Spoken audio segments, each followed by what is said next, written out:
नमस्ते। राहुल गांधी ने कौन से दो मुद्दे ऐसे हैं जिनको इतनी ताकत से पकड़ लिया है जिनसे बीजेपी घबरा रही है? वे कौन से दो मुद्दे हैं जिन पर राहुल गांधी को इतना भरोसा है कि बीजेपी के पास इसकी काट नहीं है या बीजेपी बुरी तरह से फंस चुकी है? भारतीय जनता पार्टी को भारतीय राजनीति में इसलिए एक कदम आगे माना जा रहा है पिछले एक दो दशक में कि वो राजनीति के एजेंडे सेट कर रही है। पिछले कम से कम 3 चुनावों को अगर आप देख लें, उनमें बीजेपी एजेंडा सेट करती चली जा रही है, लोकसभा विधानसभा सारे चुनावों को। और बीजेपी को इस बात के लिए श्रेय देने की लोग कोशिश करते हैं कि जैसा चाहती है बीजेपी एजेंडा वैसा सेट कर लेती है और बार बार अपने पक्ष के एजेंडे पर, जमीन पर, सियासी जमीन पर बीजेपी पूरे विमर्श को खींच ले आने में कामयाब हो जाती है। चाहे वो 2014 के आसपास उसने ये पूरा देश में मुद्दा बना दिया कि पूरा देश भ्रष्टाचार में डूब गया, करोड़ों अरबों रुपए लुट गए इस देश के, और एक संघ प्रायोजित आंदोलन पूरे देश में ऐसे खड़ा हो गया कि जैसे लगा कि अब नई क्रांति हो जाएगी। जेपी आंदोलन के बाद एक नया आंधी आ गया, गांधी आ गया और सरकार उनकी बन गई। बाद में पता चला कि कैग की रिपोर्ट कहती है कि इतना तो कोई घोटाला ही नहीं हुआ जितना बड़ा हल्ला हो गया, लेकिन ये बीजेपी की पिच बन गई थी। 2019 के चुनाव तक आते आते एक नाराजगी का जो भी माहौल देश में था, उसी बीच में बीजेपी ने अपने पक्ष में माहौल बनाने के लिए पुलवामा का सियासी लाभ लिया। आपको पता होना चाहिए कि पुलवामा के नाम पर इस देश में रैली करके वोट किसने मांगा और किसके पक्ष के लोगों ने देश और नहीं दुनिया में सबसे ताकतवर प्रधानमंत्री की तरह एक छवि गांव गांव पहुंचा दी कि भाई अगर देश को बचाना है तो इन्हें ही वोट देने होगा। यह बीजेपी की राजनीति की शैली है। उस पुलवामा 300 किलो आरडीएक्स, आज तक कोई जांच ठोस नहीं हुई। कई बार उसके बीच से कोई कोई खबर आई, कई तरह की रिपोर्ट आई कि भाई यहां साजिश की बू आती है, लेकिन सरकार जिसकी लाठी उसकी भैंस। इसलिए अब जब बीजेपी 2024 में अपना एजेंडा सेट करना चाह रही है, उसके पास कुछ दिखाने के लिए अपने चेहरे हैं कि हर जाति को प्रतिनिधित्व दे रही है, महिला को प्रतिनिधित्व दे रही है और देश में गरीबों कल्याणकारी योजनाओं के लिए तमाम सबने संसाधन लुटा रही है। मुद्रा योजना में इतने लाभार्थी मिले, 80 करोड़ लोगों को अनाज दे रहे, रोजगार दे रहे, वो उनका अपना भाषण का तरीका है। लेकिन ये दो मुद्दे ऐसे राहुल गांधी ने इसको काट के रूप में ढूंढ लिया है जिस पर बीजेपी घिरती हुई नजर आ रही है। पहला मुद्दा अडानी का, और दूसरे पर अभी आते हैं। दूसरा सबसे महत्वपूर्ण, अडानी का पूरा मुद्दा क्या है? आपको याद होगा, अडानी का वही मुद्दा है जिसको उठाने पर इतना नाराज हुई बीजेपी कि राहुल गांधी की संसद सदस्यता चले जाने तक इस मुद्दे को उठाया। उन्होंने कहा था ना कि भाई ओबीसी का अपमान कर दिया ना राहुल गांधी ने, क्योंकि उन्होंने मोदी सरनेम से बाहर भाग गए, देश का पैसा लेकर बाहर भाग गए लोगों को जोड़ दिया, सारे मोदी को चोर कह दिया, क्योंकि उन्होंने कहा मोदी चोर है। कौन मोदी? ललित मोदी, नीरव मोदी, जो देश का पैसा लेकर विदेश भाग गया। ये अलग बात है कि आज देश में संसद में एक मुसलमान सांसद को मुसलमान होने के नाते कोई आतंकवादी बोल दे, नरेंद्र मोदी और बीजेपी को कोई बहुत दिक्कत नहीं होती, छोटी मोटी औपचारिकता निभा ली जाती है। मुसलमान के खिलाफ बोला ना, लेकिन राहुल गांधी के ऊपर इतना कड़ा कदम उठाया गया क्योंकि राहुल गांधी ने एक तस्वीर लहरा दी थी सदन में। आपको याद होगी वो तस्वीर, एक विमान है, निजी विमान है, जिसमें पूरे अकड़ के साथ अपने सर के ऊपर पीछे से हाथ करके नरेंद्र मोदी बैठे हुए हैं। सामने की सीट पर वहां पर बैठे हुए हैं अडानी, और अडानी के साथ साथ वहां पर बाकी लोग बैठे हुए हैं। और नरेंद्र मोदी अडानी के रिश्ते पर राहुल गांधी ने सवाल पूछ दिया। राहुल गांधी ने सवाल किया कि देश के सरकारी तमाम जमीनों, तमाम प्राधिकरणों, तमाम एयरपोर्ट, तमाम कंपनियों को केवल और केवल अडानी के हाथों में क्यों बेचा जा रहा है? छोटे छोटे उद्योगपति कहां चले गए भाई? बाकी लोगों का कहां है इस देश में कोई हिस्सेदारी? दो लोग सरकार चला रहे हैं, मोदी और शाह। दो लोगों के साथ मिलकर दो लोगों के लिए सरकार चला रहे हैं, अंबानी और अडानी। और इस बात पर बीजेपी बार बार घिर जाती, क्योंकि राष्ट्र का मुकम्मल विकास कैसे होगा? 10 लाख करोड़ रुपया एनपीए अगर एक ही अडानी का माफ होगा और इस मुद्दे को अगर राहुल गांधी उठाएंगे तो इसका जवाब तो बीजेपी के पास नहीं होगा। अगर पूरी तरह से देश को प्राइवेट हाथों में बेचे जाने का सवाल नरेंद्र मोदी उठाएंगे, राहुल गांधी घेरेंगे नरेंद्र मोदी को, तो इसका जवाब नरेंद्र मोदी के पास नहीं होगा। यह एक ठोस रणनीति है और यह रणनीति देश के तमाम हस्तशिल्प, कुटीर उद्योग करने वाले, लघु व्यापारी, मध्यम वर्ग व्यापारी, एमएसएमई जो पूरा सेक्टर है, उनके बीच एक उम्मीद पैदा करता है कि नहीं भाई, ये बात तो सही है। अगर सारी पूंजी देश की एक जगह संकेंद्रित हो जाए, समाजवादी आंदोलन का नारा हुआ करता था, पता है आपको? 100 से कम न 1000 से ज्यादा, समाजवाद का यही तकाजा। मिटे गरीबी और अमीरी, मिटे चाकरी और मजबूरी, जो जमीन को जोते बोए वो जमीन का मालिक होए, राष्ट्रपति का बेटा हो या चपरासी की हो संतान, टाटा बिरला अंबानी के सबको शिक्षा एक समान। ये सब समाजवादी आंदोलन के नारे हुए करते थे। यानी 100 से कम न 1000 से ज्यादा। और अडानी का सवाल उठाते ही जब राहुल गांधी पूरे बीजेपी और नरेंद्र मोदी को घेरते हैं कि पूरा देश आप एक ही व्यक्ति के हाथों बेच रहे हो, इसका क्या जवाब दोगे? विदेश क्यों साथ में जाते हो? सारी चीजें जो मुनाफे की हैं वो भी अडानी को क्यों बेच रहे हैं? इस मुद्दे पर बीजेपी लगातार घिरती नजर आती है। और इस पर काट क्या देंगे आप? आपके प्रधानमंत्री रहते हैं और जिसके लिए आपने क्लेम किया चौकीदार, और उधर नारा चल गया चोर है। आप किसकी चौकीदारी कर रहे थे कि देश का लाखों करोड़ रुपया लेकर विदेश चले गए ललित मोदी, नीरव मोदी, विजय माल्या और तमाम लोग, मेहुल चौकसी?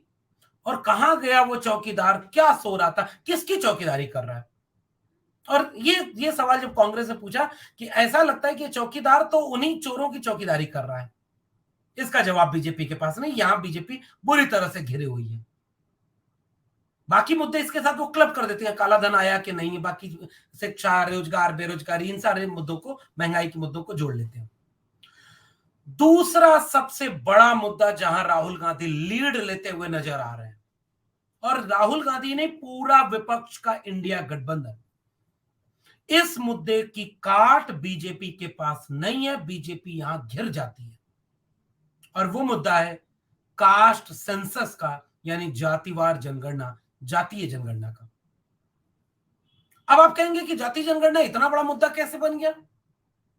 अब आपको समझाते हैं वो कैसे और क्यों कांग्रेस को यह लगता है कि इस मुद्दे में वो पोटेंशियल है जिस पर बीजेपी पूरी तरह से घिर जाएगी। नरेंद्र मोदी के पास इसकी कोई काट ठोस अभी नहीं दिख रही है। कोई और ऐसी कोई आफत विपत वाला कोई बिल न वो पेश कर दें इसके पहले तक। कैसे ये मुद्दा इतना महत्वपूर्ण है, इसको समझते हैं। बीजेपी ने हमेशा यह कहा कि जाति के नाम पर हम राजनीति नहीं करते। वैसे तो हम धर्म के भी नाम पर नहीं करते, लेकिन धर्म उनका सियासी ग्राउंड का सबसे मजबूत पिच है। धर्म पर हर बार वो मुद्दे को धर्म पर ले आएंगे, हर बार वो मस्जिद के सामने मंदिर को खड़ा कर देंगे, हर बार वो मुसलमान के सामने हिंदू खड़ा कर देंगे, हर बार वो कब्रिस्तान के सामने शमशान खड़ा कर देंगे, हर बार वो ये चाहेंगे भारत के पाकिस्तान के सामने भारत को खड़ा कर देंगे। इसमें उन्हें महारत हासिल है। हिंदू खतरे में, कब्र शमशान खतरे में, मंदिर खतरे में, देश खतरे में, ये बीजेपी की बनी बनाई ग्राउंड है। इसके दो फायदे होते हैं। पहला कि इस ग्राउंड पर जब सारे लोग हिंदू बनकर सोचते हैं, जितने हिंदू, बहुसंख्यक हिंदू हैं, जब वो हिंदू बनकर सोचेंगे तो वोट किसे देंगे? जो हिंदू के नाम पर मंदिर की राजनीति करता हो और मुसलमान को आतंकवादी बोलने वाले सांसद के साथ खड़ा हो, गांधी को आतंकवादी बोलने वाले लोगों को बचा ले जाए। तब एक हिंदू जो कट्टर हिंदू है, बीजेपी वाला हिंदू, आरएसएस वाला हिंदू, वो कबीर वाला हिंदू नहीं, फूले पेरियार वाला हिंदू नहीं, बुद्ध वाला नहीं। बुद्ध तो खैर एक अलग पूरे जोन में ले जाते हैं, लेकिन आप सोचिए ना, कबीर रैदास भी तो हिंदू थे। उस वाले हिंदू की बात नहीं कर रहे। जय श्री राम, जय सिया राम वाला हिंदू नहीं, राम राम वाला हिंदू नहीं, जय श्री राम वाला हिंदू। और जब एक आइडेंटिटी मजबूत हो जाती है तो वो बीजेपी की तरफ शिफ्ट होती है, और बहुत बड़ा हिस्सा इसका बीजेपी की तरफ जाता है। तो एक लाभ तो धर्म की राजनीति का ये होता है। दूसरा लाभ ये होता है कि धर्म की बात सामने आने पर वो बाकी जनता को बरगलाने में कामयाब हो जाते हैं। अरे क्या करोगे रोटी का, क्या करोगे नौकरी का, क्या करोगे शिक्षा का, जब धर्म ही नहीं बचेगा। और जो शिक्षित रूप से कमजोर जनता है, कमजोर शिक्षा है, जिसकी चेतना ज्यादा नहीं है, सामान्य भावुक मनुष्य है, वो हावी हो जाएगा, तो इसका लाभ उन्हें मिलता है। दूसरा बहुत बड़ा लाभ ये होता है कि जाति जो इस देश की सबसे बड़ी सच्चाई है, ये देश कहते हैं गांव प्रधान देश है, कृषि प्रधान देश है, वहां इस देश में ये कहना चाहिए कि ये जाति प्रधान देश है। हर समय जाति केंद्र में आती है। वो इतनी प्रधान है कि जब गुजरात से निकले हुए एक नेता मुख्यमंत्री को प्रधानमंत्री का ओहदा चाहिए होता है, दोनों बाहें फैलाकर पूरे देश को वो बताता है मैं ओबीसी मां का बेटा हूं। और ये होती है जाति। ये होती है जाति कि वो राष्ट्रपति बनाने के बाद प्रेस कॉन्फ्रेंस करके उनकी जाति बताते हैं। ये होती है जाति जब वो कैबिनेट मंत्री बना करके तमाम बड़ी बड़ी होर्डिंग लगाते हैं कि 12 दलित और 27 ओबीसी प्रधानमंत्री हमने बना दिए। अच्छा, आपको ये लगता होगा कि भाई तुम भी जाति की बात करते हो तो वो करने लगे तो क्या बुरा है। अरे भाई, वो जाति नहीं मानते, वो कहते हैं कि जाति के नाम पर इस देश में कोई शोषण ही नहीं हुआ। हम कहते हैं हुआ है, तो हम तो गिनाएंगे कि देखो ऐसे ऐसे शोषण हुआ है, देखो इतने कुलपति, देखो इतने डॉक्टर, देखो इतने इंजीनियर, कहां कौन बना। ये तो एक ही तबके के लोग सबसे ज्यादा बने। ये हमारा मुद्दा है। जैसे अगर इस देश में यह पूछा जाए कि महिला आरक्षण विधेयक क्यों चाहिए, क्योंकि पुरुष सबसे ज्यादा बनते चले गए, और अगर आरक्षण नहीं मिलेगा तो महिला को बराबरी की जगह नहीं मिलेगी, इसलिए महिला आरक्षण चाहिए। यही बात तो इस देश में दलित, पिछड़े, आदिवासी कहते रहे, आपको समझ में नहीं आई कभी कि आरक्षण नहीं है। जहां जहां वहां देख लीजिए कौन लोग भरे पड़े, क्योंकि एक मानसिकता होती है जो वर्चस्व पर कायम रह करके आप बाकी लोगों के लिए मौका नहीं देने देती, दरवाजे बंद कर देती है। जब वो पैट्रियार्की पितृ सत्ता बनती है तो महिला को दरवाजे बंद कर देती है। जब वो जाति व्यवस्था में जाति केंद्र में आ जाती है तो वो अपने कमजोर लोगों को हाशिए पर रख देती है। शहर केंद्र में आ जाए तो गांव को किनारे ढकेल देता है। भाषा केंद्र में आ जाए तो बाकी अंग्रेजी नहीं जिसको आती उसको किनारे ढकेल देता है। अमीरी केंद्र में आ जाए तो गरीब दरवाजे से बाहर फेंक दिए जाते हैं। इसी तरह से जाति जब केंद्र में आई तो जाति के नाम पर अन्याय, अत्याचार धर्म के आड़ में हुआ, और जैसे ही जाति सामने आएगी धर्म वाली राजनीति की हवा निकल जाएगी। एक गुब्बारा ऐसा है जिसमें कहते हैं कि सब हिंदू, अचानक कोई पीछे से आके पूछता कि ये जो घोड़ी पर चढ़कर बारात जा रहा था दूल्हा, इसको बारात जाने क्यों नहीं दिया और उतार कर मारा क्यों? दलित कैसे, वो भी तो हिंदू था। तुरंत आपकी पूरे हिंदुत्व का गुब्बारा फूट जाता है। राष्ट्रपति रामनाथ कोविंद से लेकर राष्ट्रपति, मौजूदा राष्ट्रपति महामहिम द्रौपदी मुर्मू, एक दलित एक आदिवासी महिला, दोनों को मंदिर जाने से रोक दिया। दोनों तुम्हारी परिभाषा में हिंदू, फिर ये क्यों रोका? जाति केंद्र में आ गई। और इसी का फायदा उठाकर राहुल गांधी ने सदन में महिला आरक्षण विधेयक के समय एक सवाल पूछ दिया। 90 सचिव में से, सेक्रेटरी रैंक में से केवल 3 ओबीसी क्यों? आप तो ओबीसी ओबीसी गिनाते रहते हो, सबसे ज्यादा मुख्यमंत्री हो, गिनाने लगे बीजेपी। हमने ओबीसी प्रधानमंत्री दिया पहली बार देश को। इस देश में बीजेपी के राष्ट्रीय अध्यक्ष को यह तक पता नहीं कि इस देश के पहले ओबीसी प्रधानमंत्री एचडी देवगौड़ा थे, 1996 में जो बन गई थी सरकार। लेकिन प्रचार उन्होंने करना नहीं आता था, वो लोग इतना जानते नहीं थे कि भाई सब कुछ प्रचार से होता है। तो ये वो जाति का कार्ड है जो बीजेपी खेलती है अपनी सुविधा के अनुसार। जब राष्ट्रपति की जाति बतानी होती है, कैबिनेट मंत्री की, प्रधानमंत्री की, मुख्यमंत्री की, सांसद और एमएलसी तक की जाति बतानी होती है, तब वो अपना कार्ड होर्डिंग लगा के खेलती है, अलग अलग जातियों की रैली कराती है, अलग अलग जातियों के सम्मेलन कराती है। अपनी बीजेपी जो जाति को नहीं मानती, वो जाति के नाम पर अपने संगठनों के फ्रंटल ऑर्गेनाइजेशन बनाए हुए हैं। तब जाकर के राहुल गांधी ने जब उसी जाति पर घेर करके सवाल पूछा, 90 में केवल 3 ओबीसी क्यों है सेक्रेटरी? ये वो जमीन है जहां जाति जनगणना पर बीजेपी बुरी तरह फंसती है, क्योंकि दो फायदा एक साथ हो रहा है। देखिए, इस मुद्दे में दो तरफ से तीर, दोनों तरफ से फायदा रणनीतिक रूप से विपक्षी गठबंधन का है। बिहार में नीतीश कुमार, तेजस्वी यादव की सरकार ने जब कहा कि हम जातिगत जनगणना कराएंगे, इन्होंने कहा जनगणना तो केंद्र करा सकता है। बिहार सरकार ने कहा कि जनगणना नहीं, हम सर्वे कराएंगे। हाई कोर्ट ने रोक लगाई, सुप्रीम कोर्ट तक पहुंचा, अभी तक रोक लगी नहीं है, करा लिया उन्होंने। कर्नाटक में हुआ, उसके बाद उड़ीसा में, तमाम जगहों पर होता चला गया, और बिहार इस जगह पर लीड लिए हुए है। क्या मजाल कि वहां हिंदुत्व की राजनीति कोशिश बहुत कर रहे हैं। कोई बागेश्वर धाम बाबा के सामने आरती उतारती पूरे बिहार कैबिनेट मंत्री एक ढोंगी पाखंडी के सामने उतर गई, क्योंकि वो बीजेपी की नैया पार लगा दी। और जाति ये चीज होती है कि बिहार का प्रदेश अध्यक्ष कुशवाहा जाति के व्यक्ति को इसलिए बनाया गया क्योंकि वहां की राजनीति मजबूत है। बीजेपी जाति के नाम पर ऐसे राजनीति करती है।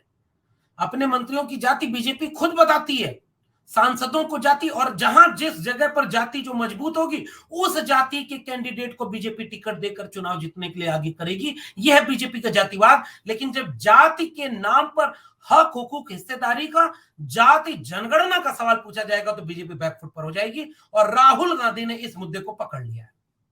ये वो दूसरा सबसे महत्वपूर्ण मुद्दा है, जाति जनगणना का। राहुल गांधी तो अब बड़ा दिल दिखाकर यहां तक बोल देते कि भाई हमसे 2010 में भी गलती हो गई, हमने जाति जनगणना को उस तरीके से नहीं होने पर, हमारे लोगों से गलती हुई, वो नहीं करने दिए। हमारे लोगों से गलती हुई, महिला आरक्षण विधेयक में ओबीसी महिलाओं को कोटा नहीं दिया, लेकिन इस मुद्दे को अब छोड़ूंगा नहीं। बिना जाति जनगणना के इस देश में पता कैसे चलेगा कि किसकी कितनी संख्या है और उसकी कितनी हिस्सेदारी है। और यहां बीजेपी फंस गई है, क्योंकि सबसे ज्यादा जाति के नाम पर राजनीति करने का हुनर इस समय बीजेपी के पास हो गया है। बीजेपी कैसे बताएगी? और तब अब इस मुद्दे को और आगे बढ़ाना है। उत्तर प्रदेश में अखिलेश यादव की समाजवादी पार्टी लगातार कहती है, वो लोक जागरण अभियान निकाल रहे, अपना प्रशिक्षण शिविर कर रहे, और उसके केंद्र में सबसे महत्वपूर्ण मुद्दा समाजवादी पार्टी का आज क्या है? जातिवार जनगणना। पीडीए का नाम नारा लिया है समाजवादी पार्टी ने, पिछड़ा, दलित, अल्पसंख्यक, यानी वंचित शोषित समाज को जब तक आप मुख्य धारा में लाएंगे नहीं, राष्ट्र सबका कैसे बनेगा? और ये वो मजबूत जमीन है जिस पर खड़े होकर के समाजवादी पार्टी बिहार में, आरजेडी, जेडीयू, और दूसरी तरफ डीएमके, दक्षिण भारत। अभी पिछले दिन उन्होंने second India for social justice seminar किया, जिसमें सारे लोग, उधर हेमंत सोरेन जाति जनगणना की बात कर रहे हैं, भूपेश बघेल जाति जनगणना की बात कर रहे हैं, कांग्रेस के नेता मल्लिकार्जुन खड़गे से लेकर के राहुल गांधी, सोनिया गांधी जातिवार जनगणना की मांग कर रही है। अब बीजेपी दो तरफ से घिर गई है। एक तो धर्म के नाम पर जो मोहब्बत के खिलाफ नफरत का, सांप्रदायिक राजनीति का उसका जो जमीन तैयार किया हुआ है, वो उस पर लोगों को एकजुट करके ले कैसे जाएगी? क्योंकि दंगे में ओबीसी जितने, उनको लगता है कि नहीं हम तो हिंदू हैं, लेके त्रिशूल तलवार, जो बीजेपी, विश्व हिंदू परिषद, बजरंग दल, उसमें सबसे ज्यादा नौकरी मिली है इनको दंगे वाले संगठनों के काम के लिए। तो वहां जाकर के नौकरी में जो लगे हैं नौजवान, जैसे उनके तक एक मैसेज जाएगा कि भाई कितने लोधी, कितने राजपूत, कितने चौहान, कितने कश्यप, कितने निषाद, कितने पाल, कितने मल्लाह, कितने अहिर, कितने कुर्मी, कितने कोयरी, कितने माली, कुम्हार, लोहार, नाई, मोची, बढ़ई, ये जातियां जो ओबीसी और दलित में आती हैं, इनकी हिस्सेदारी कहां है? तब ये पूरा मामला दो तरफा घिरेगा बीजेपी को। हालांकि बीजेपी के पास इसके काट है, जो वो बहुत खतरनाक काट कर रहे हैं रोडी कमीशन का, और वो कह रहे हैं अति पिछड़े समुदाय को हक नहीं मिला क्योंकि थोड़ी सी ताकतवर कही जाने वाली ओबीसी की जातियों ने सारा लाभ ले लिया। यहां राहुल गांधी और इंडिया गठबंधन, Samajwadi party Akhilesh Yadav, Nitish Kumar, Tejashwi Yadav, DMK Stalin, Hemant Soren, Bhupesh Baghel, इन सबको मिलकर एक रणनीति अभी से तैयार रखनी चाहिए। अगर अति पिछड़े को न्याय देना है तो 10% ईडब्ल्यूएस का लागू होने के बाद 50% की लिमिट खत्म हो गई है। अब ये ओबीसी को 52% आरक्षण देने के लिए मंडल कमीशन की सिफारिश, मंडल कमीशन खुद कहता है जातिवार जनगणना हो। काका कालेलकर कमीशन जो पहला आयोग था पिछड़ा वर्ग आयोग, वो भी जाति जनगणना का मांग करता है। मंडल कमीशन जो दूसरा पिछड़ा वर्ग आयोग था वो भी मांग करता है। रोहिणी कमीशन बनाया कैसे आपने जब जातिवार जनगणना के आंकड़े नहीं थे? तो कैसे आपने तय कर लिया कि कौन किसका हक कितना मार रहा है? हम भी चाहते हैं कि ये पता चले कौन किसका हक कितना मान रहा है, लेकिन उसके लिए एक जनगणना एक्ट 1948 के तहत जाति जनगणना हो ताकि पूरे देश को यह आंकड़ा पता चल जाए।